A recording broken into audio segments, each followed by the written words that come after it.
মাথার ভেতর উদয় হওয়া সন্দেহকে খুব একটা পাত্তা না দিয়ে শালিনী বলল, আমি আজ পর্যন্ত এরকম কিছু তো দেখিনি, কিন্তু বাবার স্টোর রুমে খুঁজলে কিছু না কিছু পেয়েই যাব। আমি এখনই গিয়ে একবার খুঁজে দেখছি।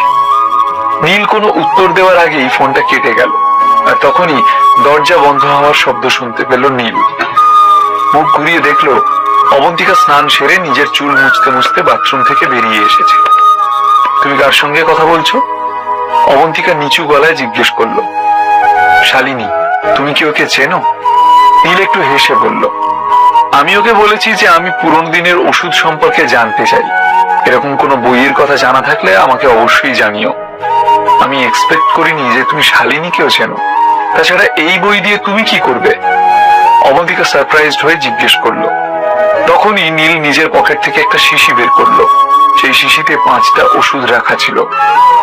বাহ, খুব ভালো। এবার তুমি এই ওষুধের ব্যবসা শুরু করো, বুঝলে? এমনিতেও স্মল ফেজে তো শুরু করেই দিয়েছো।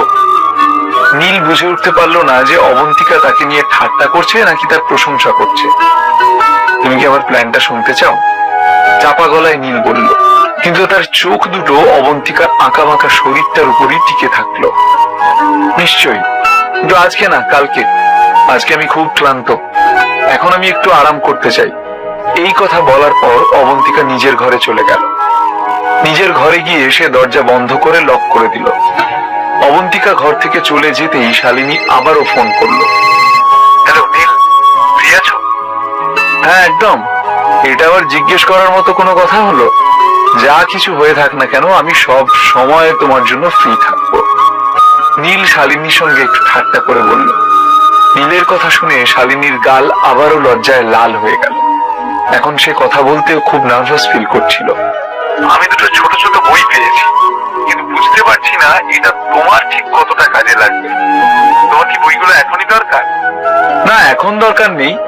এখন আমার একটু তাড়া আছে। আমি কালকে তোমার সঙ্গে দেখা করব। নীল বেশ হাসি মুখে বলল, ঠিক আছে, তুমি নিজের কাজ করো, আমি কাল তোমার জন্য অপেক্ষা করব। শালিনী যেন খানিক হতাশ হয়েই ফোনটা রেখে দিল। শালিনী আর যেভাবে নীলের সঙ্গে কথা বলল তাতে নীলও বেশ অবাক হয়ে গেল। কিন্তু এসব নিয়ে মাথা ঘামানোর মতো সময় নীলের কাছে ছিল না।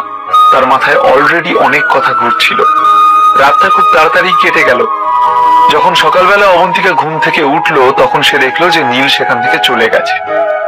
রায়চৌধুরীদের অফিসে নীল খুব মন দিয়ে নন্দিতার দেওয়া ইনফরমেশনের ফাইলটা পড়ছিল। নীল বিশ্বাস করতে পারছিল না, কিন্তু একদিনেই রায়চৌধুরী গ্রুপের কলকাতা ব্রাঞ্চে অনেক টাকার লোকসান হয়ে গিয়েছিল।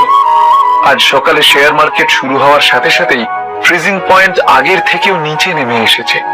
স্যার, যদি এভাবেই চলতে থাকে তাহলে আমার মনে হয় না যে এই ব্রাঞ্চ বেশি দিন চলতে পারবে। আমাদের টাকা সব শেষ হয়ে আসছে।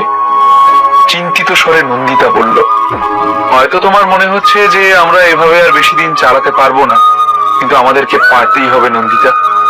নীল ফাইলটা টেবিলে ছুঁড়ে ফেলে বলল, যা খুশি হয়ে যাক, আমাদেরকে এটা করতেই হবে। কোম্পানির কাছে লিকুইড ক্যাপিটাল কত আছে? যা ফান্ড আছে সব ঢেলে দাও।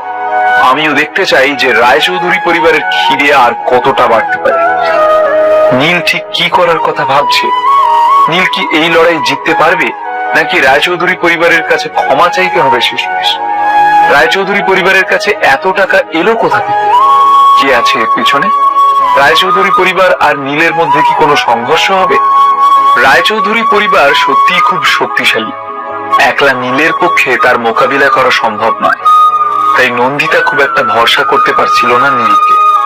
শেয়ার মার্কেট পড়ে যাওয়ার ঘটনার খুব বেশি দিন হয়নি, কিন্তু এই ঘটনায় নীলের সাথে সাথে কুশল আর পৃথার ব্যবসাতেও অনেক লোকসান হয়েছিল।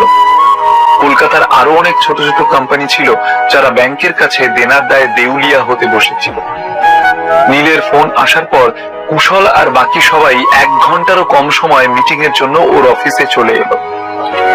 তোমরা তো ভয় পাচ্ছ কেন? আমরা কিন্তু এখনো পর্যন্ত দেউলিয়া হয়ে যাইনি। চায়ের কাপ হাতে নিয়ে নীল বলল, নীল, রায়চৌধুরী পরিবার আমাদেরকে হারিয়ে দিয়েছে, আর আমরা যদি পাল্টা কিছু না করতে পারি তাহলে আমরা সবাই শেষ হয়ে যাব।